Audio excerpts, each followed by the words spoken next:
Greetings. Welcome to EDTV News Channel, the People's Channel.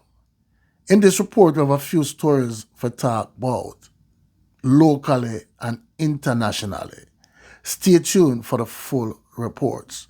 Blessings to all subscribers and viewers. If you're here for the first time, you can support the channel by like, subscribe, share, hit the notification bell. So we'll start off internationally. Dancehall artist Squash is now frozen in ice in Florida. So we'll get into the report. Dancehall artist Squash detained by ICE in Florida. Dancehall entertainer Squash has been taken into the custody of the U.S. Immigration and Customs Enforcement Agency ICE after his recent arrest in Florida on gun-related charges. The artist, whose real name is Andre Whitaker, is being held at the Chrome North Service Processing Center in Florida, according to the ICE website. On February 25th, he was charged with possession of a short-barreled shotgun, a rifle, a machine gun, and a concealed firearm, a chip Glock. He had reportedly posted bail following the charges being laid, but was detained by ICE earlier this week. This is not Squash's first encounter with law enforcement, both locally and internationally. In 2023, he was held on immigration-related charges in Florida, and in 2019, he was detained by police under the state of emergency SOE in Montego Bay, St. James. Now, people, Squash is in serious trouble. He is frozen in ice in Florida. Now, them have a saying for saying, how you spread your bed, that's how you lay in it. Now we'll move on, people, to the parish of Portland. Portland businessman taken out at home.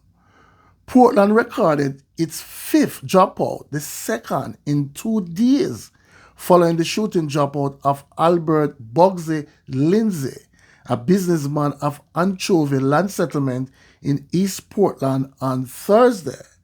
Police sources say that Lindsay, who operated the popular eatery, Anna Bananas, was gunned down shortly after 8 a.m. at his house in the community.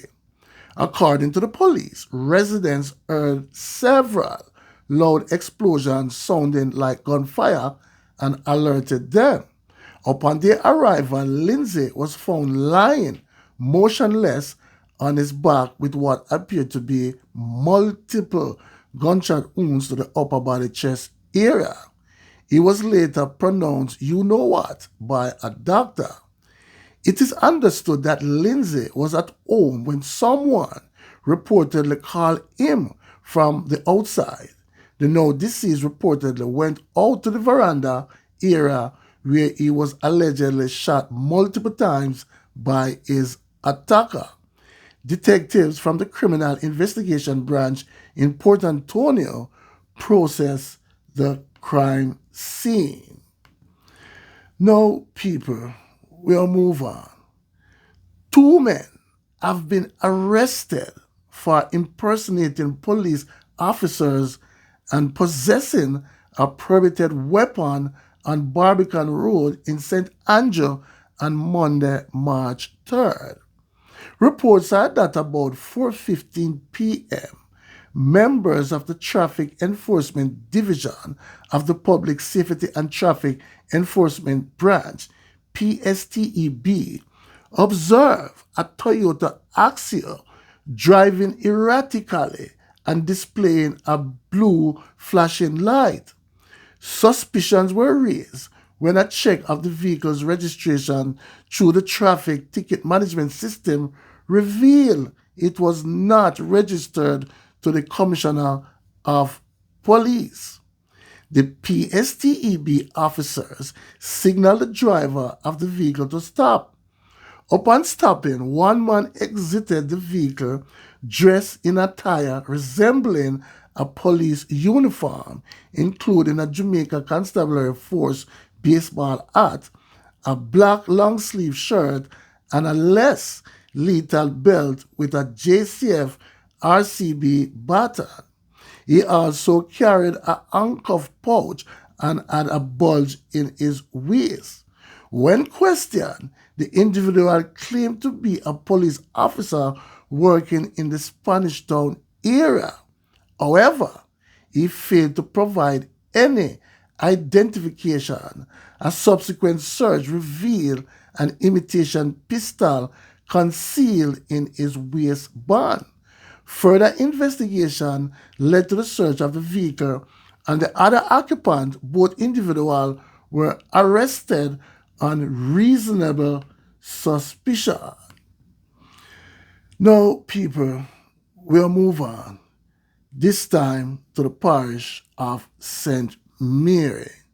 Mother and juvenile among suspects in custody for delivery man's drop out. 4 people are now in police custody, including a minor and his mother, as the St. Mary Criminal Investigation Bureau continues to probe the circumstances surrounding the dropout of a delivery man in Tank Lane, Orakabessa on Tuesday. Dropout is 46-year-old Art Neil Saunders, a delivery driver of the same community.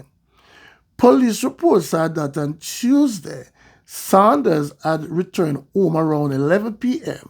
and as he was exiting his black Toyota Mark X, he was pounced upon by armed men who opened fire, hitting him on the upper part of his body and damaging his vehicle in the process. The police were summoned. On their arrival, Saunders was seen lying on the ground. He was taken to the Port Maria Hospital where he was pronounced you know what. The police said 4 individuals were taken into custody in relation to the incident, including the 15-year-old and his mother. Describing Saunders as a people person who got along with everyone in the community, one resident said, "Boy, it hurt me and shake me up badly, as the youth was a good youth and everybody loved him. Him not known as a wrongdoer, hard-working man. A motive for the dropout is not yet known." Now, people, we'll move on. Last but not least, and we'll talk about Deportee Trevor Anthony Grant. Now, we hear the story, people, where Trevor Anthony Grant said he was a born American citizen, born in Camden, New Jersey, and he was deported wrongfully to the Jamaica soil that he have no ties with. Now we'll get into the latest update. The U.S. Immigration and Custom Enforcement, ICE, say they have documentary proof that the deportee is a Jamaican, christened Devon nicely, but he insists that he is Trevor Anthony Grant, a Native American citizen. The Jamaica Gleaner is reporting that his story began in early 2023 when he was picked up by ICE and placed in detention for a felony crime. He insists that his arrest was based on incorrect identity information. In all, he spent nearly 2 full years in prison before he was deported back to Jamaica.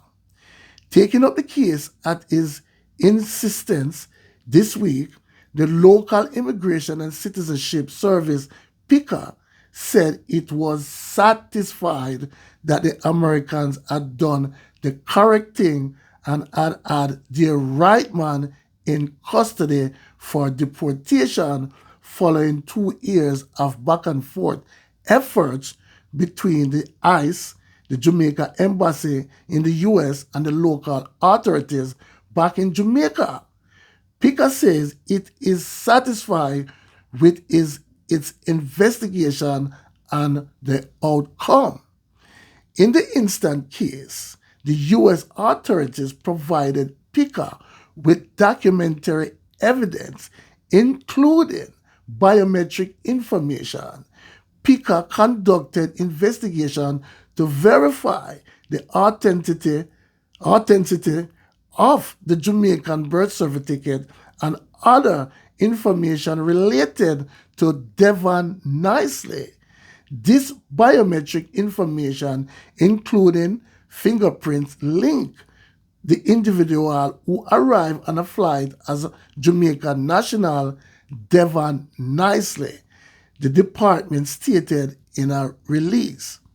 As he prepares to hunker down in a country to which he alleges he has no familial or other ties, Nicely, our grant continues to insist that the Americans had used incorrect biometric information, such as fingerprints, to arrest, detain, and jail him before putting him on a flight.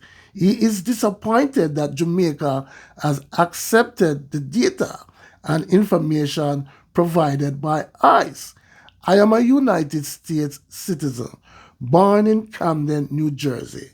I had an interview with the Jamaican consulate, at which time they came to the conclusion that I am not from Jamaica.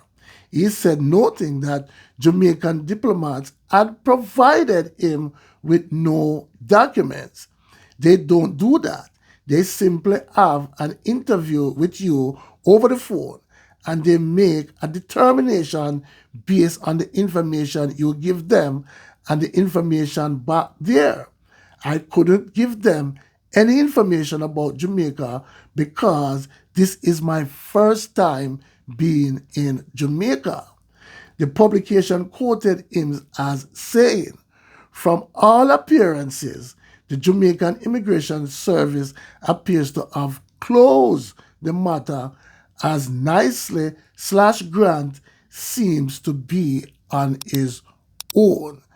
So people, PICA and ICE and the United States Immigration Services now come to a conclusion that him name Nicely, Devon Nicely, and not Trevor Anthony Grant, even though him say him born in Camden, New Jersey, and him have no documentation, people, for prove that he is a United States citizen. So now PICA say them come to one conclusion, that them have the right man, Devon Nicely. You know what I'm saying? And him upon him own. Please leave in the comment section and tell me what you think. One aim, one God, one destiny. Walk good, talk good, live good. Blessings.